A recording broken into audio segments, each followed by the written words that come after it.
성도들은 아예 노골적으로 안 듣는 사람도 있고, 듣는 것처럼 하면서 안 듣는 사람이 있고, 정말 잘 듣는 사람이 있어요. 정말 잘 듣는 사람이 누구냐면 정말 은혜 받아. 그래서 삶에서 아멘하고 순종하는 사람이 정말 잘 듣는 사람이고, 듣는 것처럼 하는데 안 듣는 사람은 누구냐면 눈이 똘망똘망하게 목사를 쳐다봐. 근데 설교 시간에 생각이 딴 데가 있어. 그럼 완전히 속이는 거잖아요. 그죠? 잘 듣는 것 같아. 저 사람 참 은혜 받는 것 같아. 그런데 나중에 보면 순종이 없어. 그 사람은 가짜예요. 노골적으로, 여기는 노골적으로 안 듣는 사람은 없을 것 같아요. 왜냐하면 노골적으로 안 듣는 사람은 이런 사람이잖아. 아멘, 무조건 옳습니다 하는 사람, 여기는 혼나니까 그런 거 없을 것 같아요. 그래도 설교 시간에 다른 데 놀러 갔다 온 사람이 있을 거니까 그래도 할 말은 있겠다.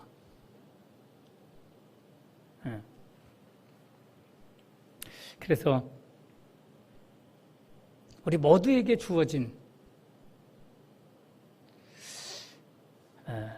사명에 대해서 말씀을 나누려고 합니다. 누구에게나 작든지 크든지 반드시 해야 할 일 있잖아요.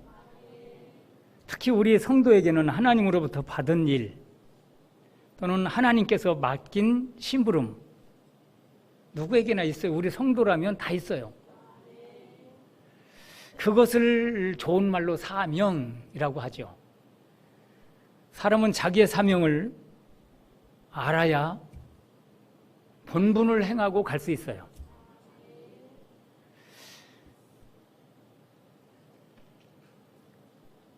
사명은 하나님이 나를 이 땅에 태어나게 하고 존재하게 하신 이유와 목적입니다. 사람은 자기의 사명이 뭔지 모르면 돈도 벌 수 있고 사람들이 성공했다 할 수도 있지만 진짜 성공은 아니고 행복도 없습니다. 오늘 말씀의 주인공 사도 바울을 보면 자기 사명, 일찍 깨달은 사람이 아니고 좀 늦게나마 자기 사명을 깨달았죠.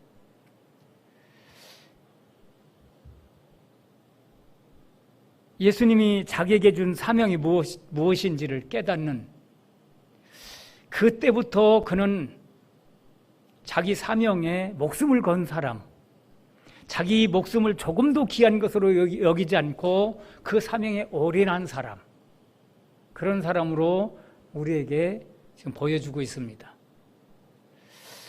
그래서 오늘 함께 우리가 본 말씀 중에 24절에 보면 나의 달려갈 길과 주 예수께 받은 사명 곧 하나님의 은혜의 복음을 증언하는 일을 마치려 하면은 나의 생명조차 조금도 귀한 것으로 여기지 아니하노라, 이렇게 말씀했어요.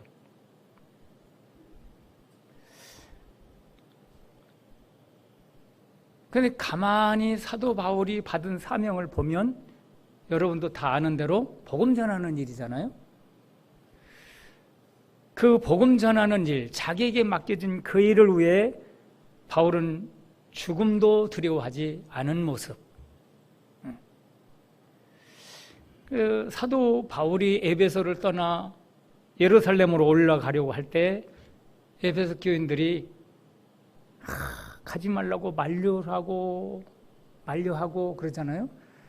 그런데도 뿌리치고 가는데 가다가 중간에 다른 교회 또 들려서 가는데 가는 곳마다 만류를 해요. 그래도 갑니다. 마치 예수님이 예루살렘에 올라가려고 할 때 마지막 올라가실 때 그러잖아요. 고난과 핍박과 죽음이 기다린다고. 그러니까 제자들이 만류합니다. 그런데 왜 가시려고 그래요? 그런데도 예수님은 그 만류를 다 뿌리치고 올라가시죠. 왜? 그 길이 주님이 이 세상에 오신 목적이니까. 네. 사도 바울도 마찬가지예요. 복음을 이방에 전하는 사명을 받았는데 예루살렘에 올라가려고 한 그 이유가 로마로 안전하게 가야 하니까. 그래서 가야 하는 것입니다.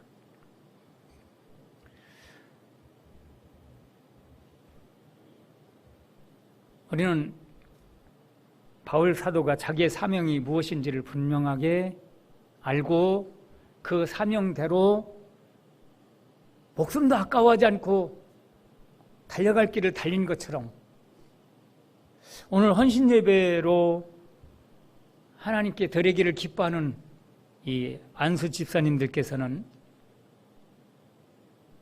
무엇보다도 자기 사명이 뭔지 잘 아실 줄 압니다. 혹 내 사명이 뭔지 혼동이 되신 분이 있다면 오늘 꼭 바로잡아야 합니다. 특히 창대교로 보내셨고 창대교에서 안수집사로 세웠다? 여긴 거기에 대한 어떤 사명이 있어서 세운 거잖아요. 그죠? 또 다른 분도 마찬가지죠. 하나님이 창대교로 보내신 것도 이유가 있고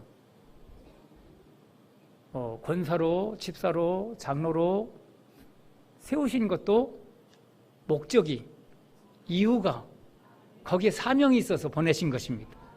제가 사명이 있다 그러니까 어떤 사람은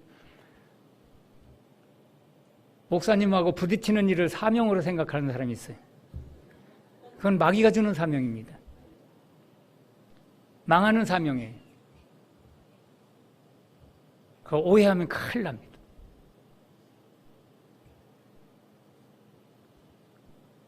제가 그런 사람하고 몇십 년을 같이 있다 보니까 많이 힘들었어요.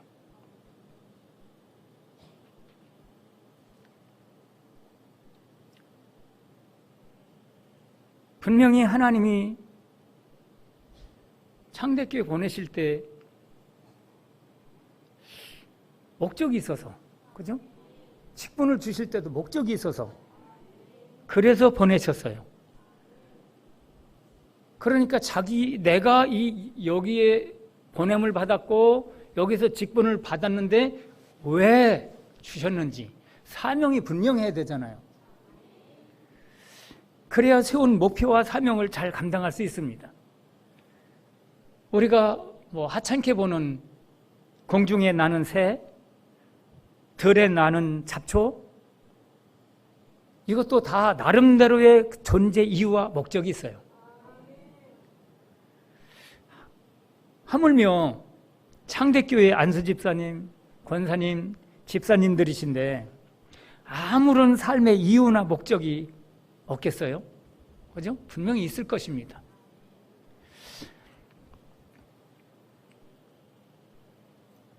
그래서 그 분명한 하나님이 여기 창대교회 보내셨고 직분을 주신 그 사명이 뭐냐? 이 사명을 분명히 찾자는 거예요.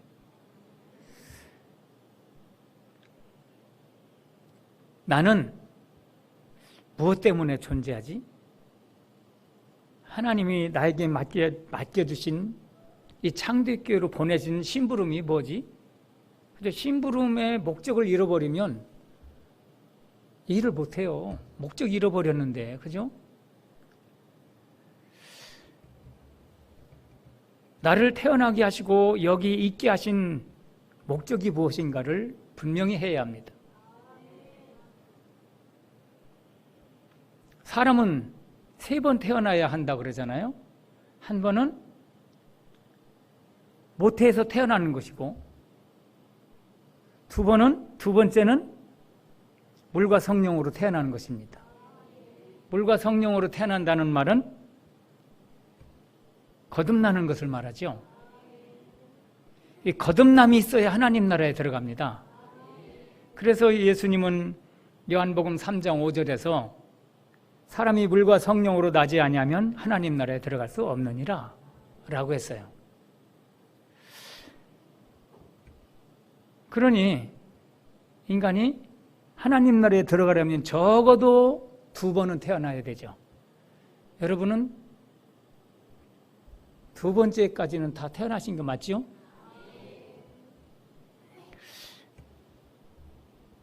세 번째 탄생이 바로 사명적 탄생입니다. 사람이 자기 사명을 깨닫는 순간 새로 태어나게 된다 그러죠.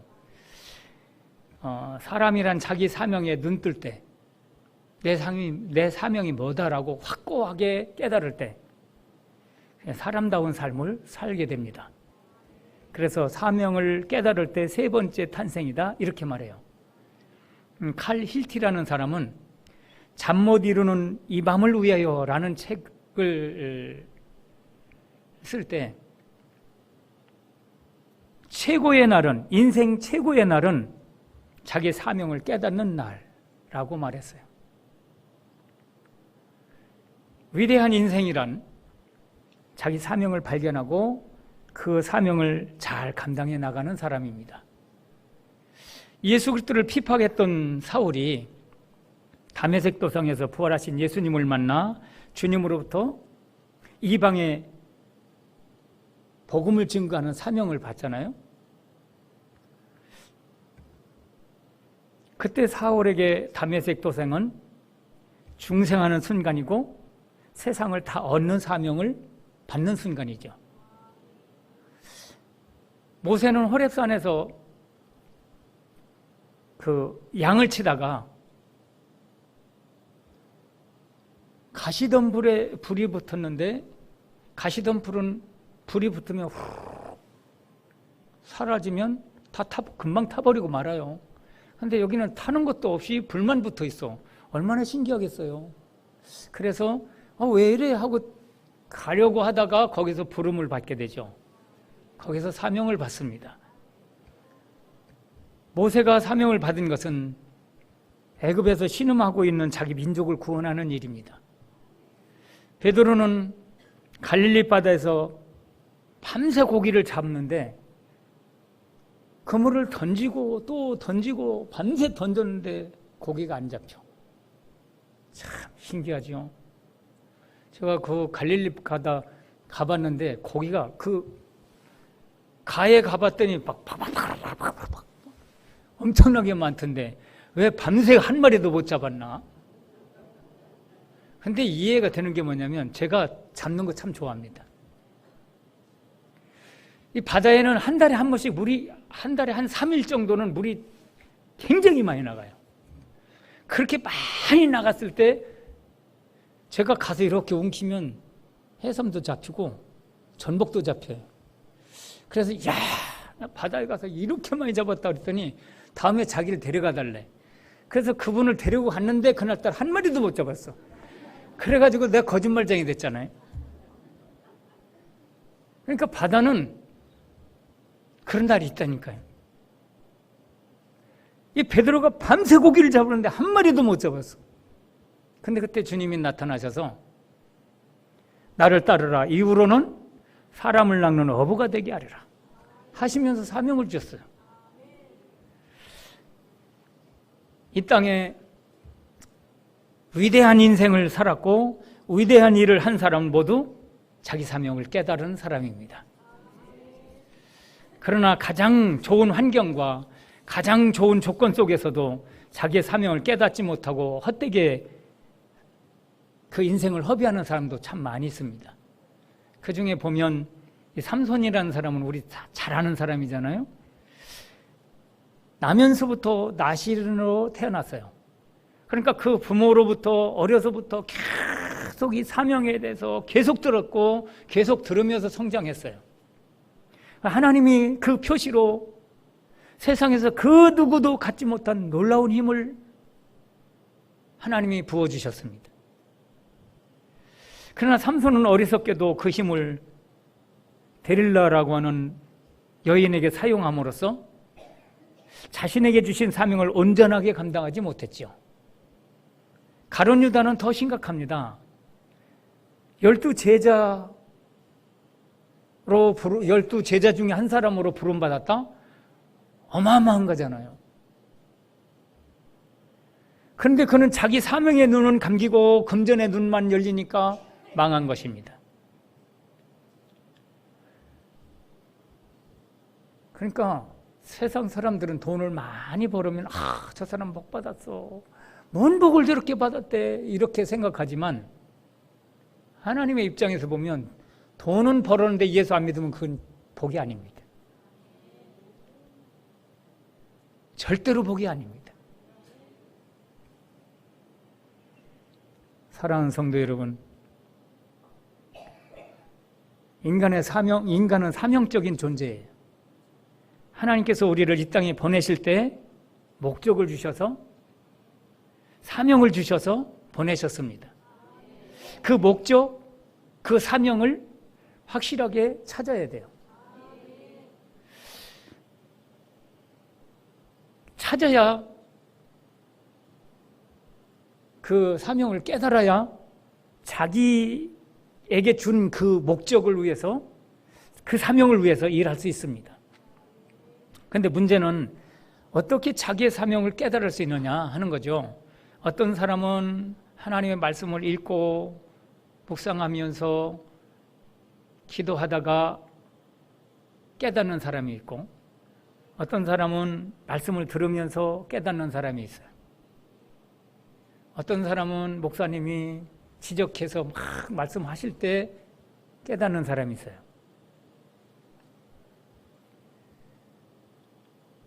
모세는 조금 전에 말씀드렸죠. 모세는 양을 치다가 가시던 불에 불이 붙는 그 모습을 보다가 거기서 사명을 받았고, 이사야는 성전에 들어가서 기도하다가 사명을 받았고, 호세아는 양을 치다가 사명을 받았습니다. 바울 사도는 다메섹에 있는 그리스도인들을 피파하러 가다가 부활하신 예수님을 만남으로 거기서 사명을 받았습니다. 아브라함 링컨은 19세 때 노예시장에 갔다가 똑같은 인간인데 물건 취급을 하면서 매매되는 그런 모습을 보면서 거기서 사명을 깨닫습니다. 언젠가 때가 오면 저놈의 노예 제도를 내가 때려 부수고 말겠다. 그런 결심을 하죠. 19살 때 노예시장에서 사명을 깨달은 그가 결국은 노예 해방을 이루잖아요.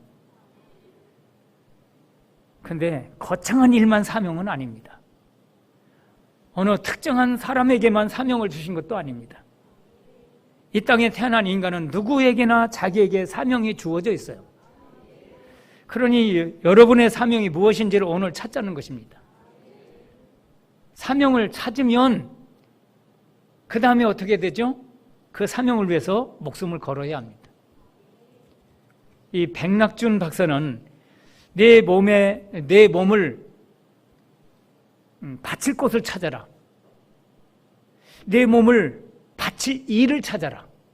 그렇게 말했어요.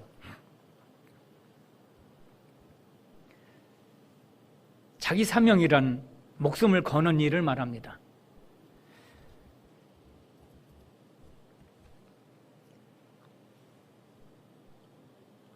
그런 것을 생각하면 목숨을 거는 것이 내 사명이다?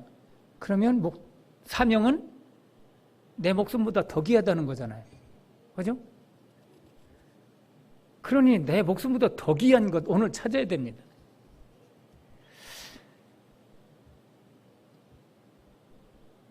말씀해 보면 천하보다 더 귀한 게 뭐라 그러죠? 천하보다 더 귀한 거? 내 생명. 근데 이 생명이 지옥 가면 뭐해? 아무것도 아니에요. 천하보다 귀한데. 천하보다 귀한 이 생명 구원받아야 복 있는 사람이죠. 근데 이 천하보다 귀한 이 생명보다 더 귀한 게 있어요. 그게 뭐예요? 사명. 여태까지 힌트를 계속 줬는데 말씀을 안 하시네. 네.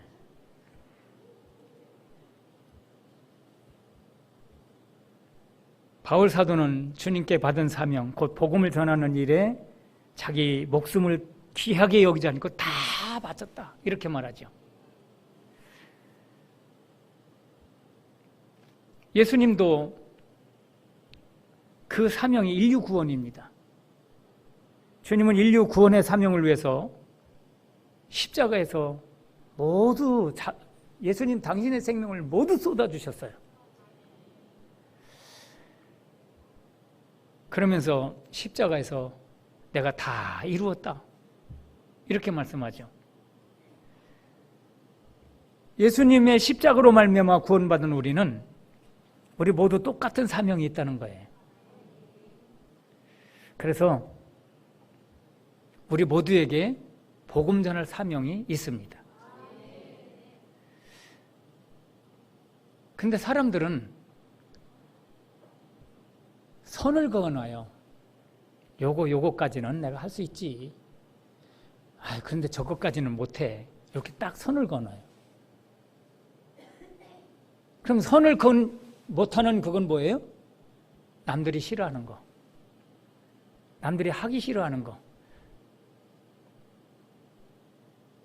내 희생이 들어가야 하고 내 주머니에 돈이 나와야 하고 그건 안 하려고 해요. 거기까지는 안 하겠다는 겁니다. 근데 사명은 그것도 다 털어야 돼. 그러니까 사명을 깨닫고 그 사명에 모두 올인해버리면 희생을 했는데 주머니 털어도 다 했는데 오히려 행복이 와. 누구도 경험해보지 못한 그런 나라가 아니라 누구도 경험해보지 못한 그런 하나님의 축복을 받을 수 있습니다.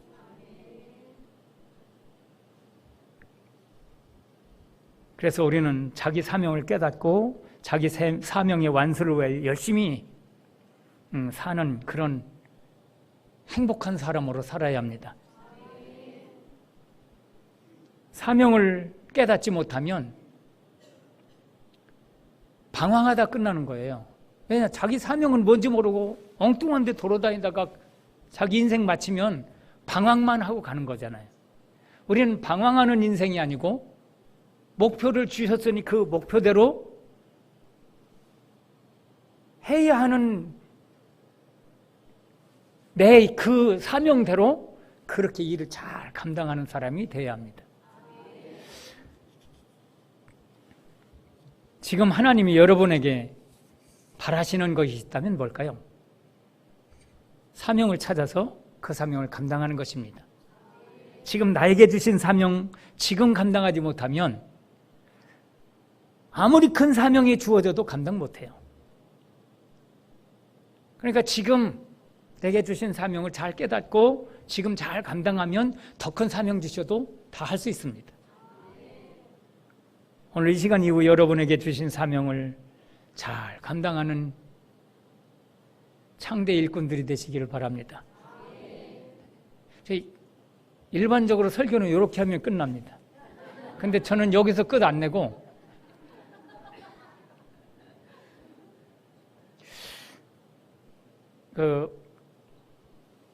오 목사님이 하셨던 말씀을 한번 리바이벌을 한번 더 하고 싶어요. 무슨 말이냐면 신앙의 기본을 얘기하고 싶어요. 신앙의 기본 첫째가 구원입니다. 이보다 더 중요한 게 없어요. 태어남이 있어야 합니다. 하나님 자녀로 구원받아 태어나는 것, 이게 시작이에요. 그리고 두 번째가 내가 하나님의 것임을 인정하는 거예요. 내가 태어날 때, 내가 거듭날 때 내 힘으로 된 게 아니잖아요. 그죠? 예수님이 십자가에서 자기 생명을 쏟아 부어서 나를 샀어요. 자기 피로 날 샀어. 예수님의 피로 여러분을 사셨어. 그러면 여러분 누구 거예요? 그렇죠. 이제 더 이상은 내 거 아니에요. 거듭나서 하나님 자녀가 됐다? 그 사람 더 이상 자기 거 아니에요. 하나님 거예요. 근데 자기 것처럼 자기가 막 열을 올리면서 죄 짓는 곳으로 끌고 가는 사람이 있어요. 더 이상 내 거 아니에요. 내 고집대로, 내 편리대로 살려고 하지 마세요.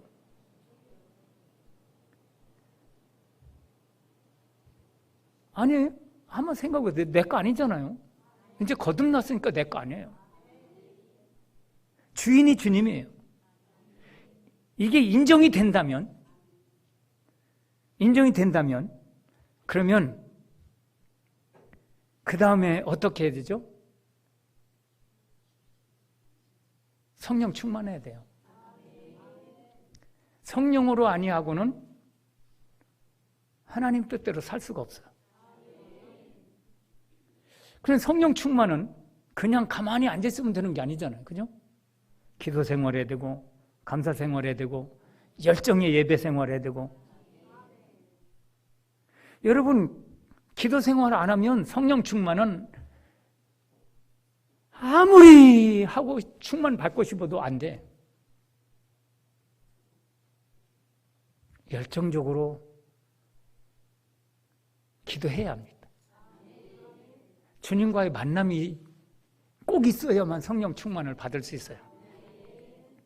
그 기도 생활, 감사 생활 안 해보세요? 여러분, 성령 충만 오는 것 같은데 없어. 그렇게 늘 감사 생활 해야 돼. 그러면서 열정의 예배 생활, 그것도 마찬가지예요. 주일날 낮 예배만 드리고 끝나는 사람들, 성령 충만은 없어요. 그냥 의무적으로 해. 열정의 예배 생활해. 그러니까 성령 충만하지 않으면 세상의 편리를 따라 살게 돼 있어요. 교회는 다니는데 더 이상 내 것이 아니면 주님 것이면 주님이 원하는 대로 살아야 되는데 내 뜻대로 살아. 내 뜻은 뭐예요? 세상의 편리대로 사는 거예요. 내 욕망, 내 욕심이 요구하는 대로 사는 거예요. 그건 잘못된 신앙이잖아요. 그죠? 망하는 신앙이에요.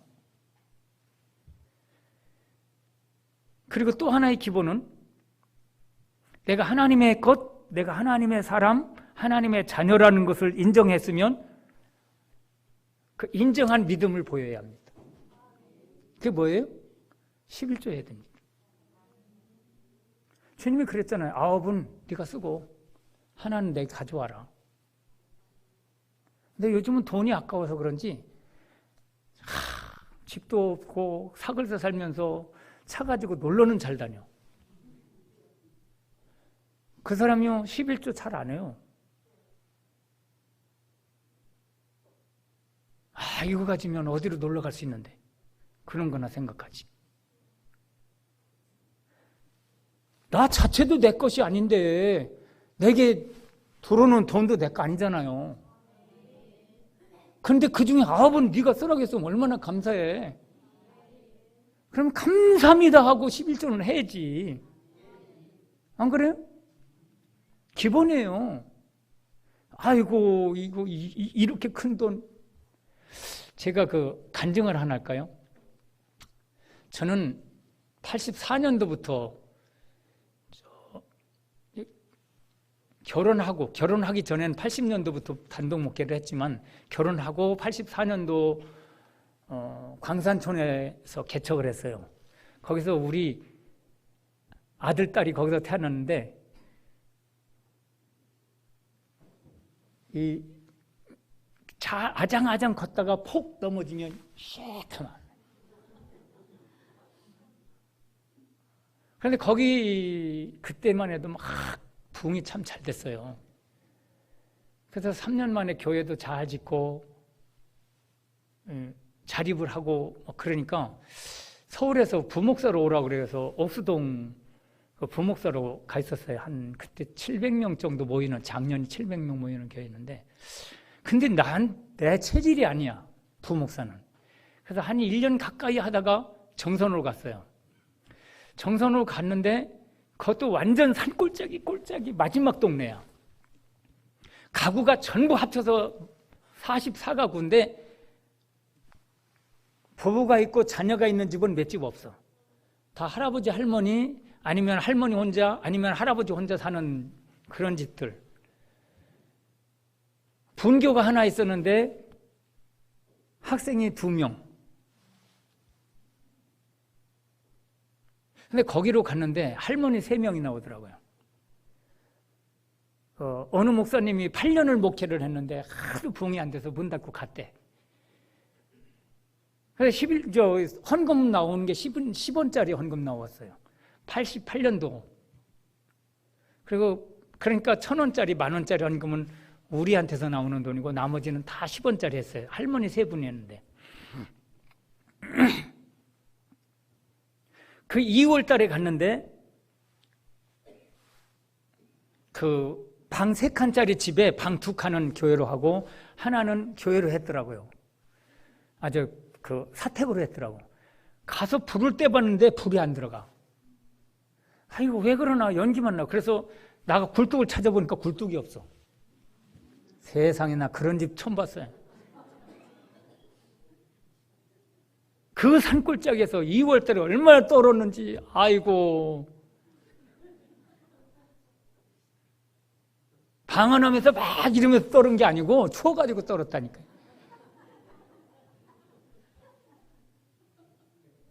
근데 거기에서 이제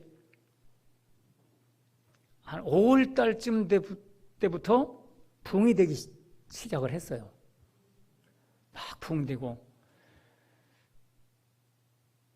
12월 마지막 날 송구영신 예배 드리려고 이제 성도들 다 불러 모을 때가 25명이었어요. 성도들 전부가. 3명이 그렇게 많이 불어났어요. 근데 거기에 교회가 상거리인데 딱 가운데 교회가 있었어요. 큰 골, 교회에서부터 3km, 고창골이라고 해서 거기는 2.5km, 저 면소제에서부터는 6km. 그때는 차 있는 집도 없었어요. 오토바이 100cc짜리 하나 사가지고 우리 집 식구가 전부 타고 다녔어. 근데 그 12월 말일날 성도들이 다 모여서 이제 송구영신 예배 준비한다고 막 재밌게 놀고 있는데 그 끝에 있는 큰 골의 끝에 있는 사람이 밤에 심심했대. 저 상거리 가서 놀러 나가 볼까? 하고 그 밤에 내려왔는데 그 밤에 잠 안 자는 사람이 어디 있어요? 시골 사람이 다 자죠. 근데 환하게 불 켰는데 교회야. 근데 그 사람이 누구냐면 매일 밥을 한 사발씩 큰 나무 그 줄 띄워놓고 매일 밥 붙은 사람이야. 근데 그 사람이 저기만 불 켜있네. 가볼까? 그러다가 교회로 들어왔어.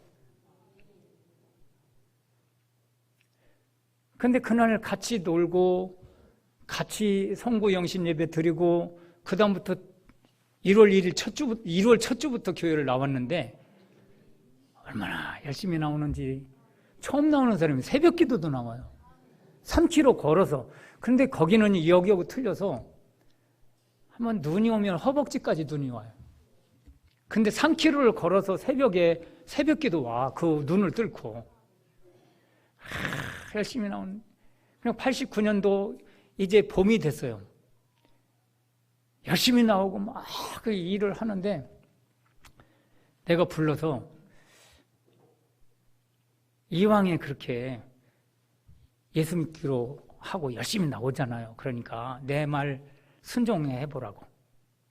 뭔데요? 11조 해라. 아니 농사 지면서 그 집이요.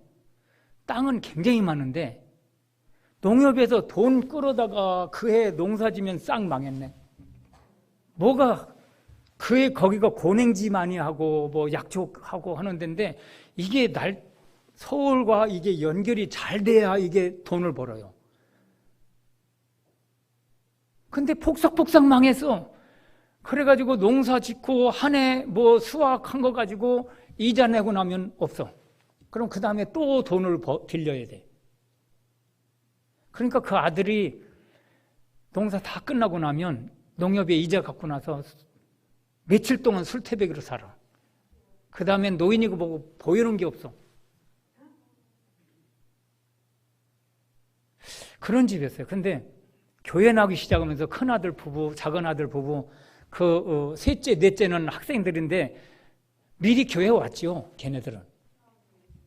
근데 이 다 데리고 오더라고요. 그런데 내가 11조 해라. 한번 해봐라. 하나님이 놀랍게 축복하실 것이다. 해라. 그랬더니 정말 했어요. 11조 내가 벌은 것, 내가 농사에서 뭐 해가지고 팔아서 돈 들어온 거, 거기에 11조를 꼭 드려야 된다. 했어요. 오이 심어서 천열매도 가지고, 호박 심어서 천열매도 가지고, 참, 천열매 참 잘 많이 먹어봤어요. 근데 그 집이요, 그렇게 순종을 잘하고 열심히 하니까 그 동네에서 뭐라고 하냐면, 예수 믿으려면 전갑천이처럼 해. 이 소문이 들었어. 근데 정말 그 해에 하는 것마다 서울과 연결이 잘 돼서 빚이 반. 그 88년도에 억대 빚이었는데 반을 싹 갚았어요. 그 다음에 완전히 갚았어. 하나님은 믿고 순종하는 자를 반드시 축복하십니다. 11조 하라니까 주머니에서 지금 당장 돈 나가는 게 아까워서 막 이렇게 벌벌 떠는 사람 되면 그 사람은 하나님을 덜 만난 거예요. 그 은혜, 십자가 대속의 은혜의 감격이 가슴에 없는 사람이에요. 정말 내가 구원받았고 내가 하나님 것이라고 확실하게 인정한다면 11조 꼭 해야 합니다. 그리고 또 하나는 순종입니다. 여러분, 하나님은 사랑의 하나님이에요. 특히 우리가 누구 자녀예요? 하나님 자녀잖아요. 하나님이 내 자녀 망하도록 두겠어요? 잘 되기를 원하십니다. 그 잘 되기를 원하셔서 말씀으로 인도하시는데 안 따라. 그러면 참 뭐라 그러죠? 복장 터진다 그러잖아요. 그럼 하나님이 누구를 통해서 말씀하세요? 누구를 통해서 인도하세요? 그렇죠. 담임 목사님을 통해서 해. 설교를 통해서도 주시고, 설교가 아니라 누구를 불러서 이렇게 하라고 말씀도 주시고, 다 하나님께서 나를 복되게 인도하시려고 주는 말씀들이에요. 그런데 안 듣는 사람이 있어. 여러분, 순종을 잘하면요, 하나님은 꼭 축복의 길로만 인도하십니다. 은혜의 길로만 인도하십니다. 내가 잘 되기를 원하십니다. 그럼 우리는 순종만 하면 되는데 이상하게 그 못된 송아지 뭐부터 난다고 뭐 엉뚱한 대로만 고집을 부리고 나하고 안 맞는 것 같아 그러면서 순종 잘해야 합니다. 기본이에요. 여러분 운동선수들 보면 만약 축구라고 하면 축구에 기본이 안 됐는데 대표로 뽑아달라 그러면 국가대표 될 수 있어요? 못 돼요? 절대 안 되죠. 기본이 안 됐는데. 기본이 안 됐는데 나는 무슨 직분 받고 싶고 나는 무슨 축복을 받고 싶고 암만 그래도 소용없어요. 기본이 안 되면. 기본이 돼야 돼요. 그래서 여러분은 이 기본부터 확실히 하고 주신 사명을 잘 감당할 수 있기를 바랍니다. 주신 사명이 뭐예요? 담임 목사님 잘 보필하는 거예요. 그러면서 목사님의 입을 통해서 떨어지는 말씀들이 복의 길로 인도하는 거예요. 하나님은 내 백성 잘 되기를 원하셔. 여러분도 여러분 자녀 잘 되기를 원하잖아요. 하나님은 더해. 그 뜨거운 사랑을 목사님 가슴에 다 심어놓으셨어. 그러니까 순종만 하면 돼. 교회가 부흥되는 것도, 여러분의 가정이 잘 되는 것도 순종만 하면 됩니다.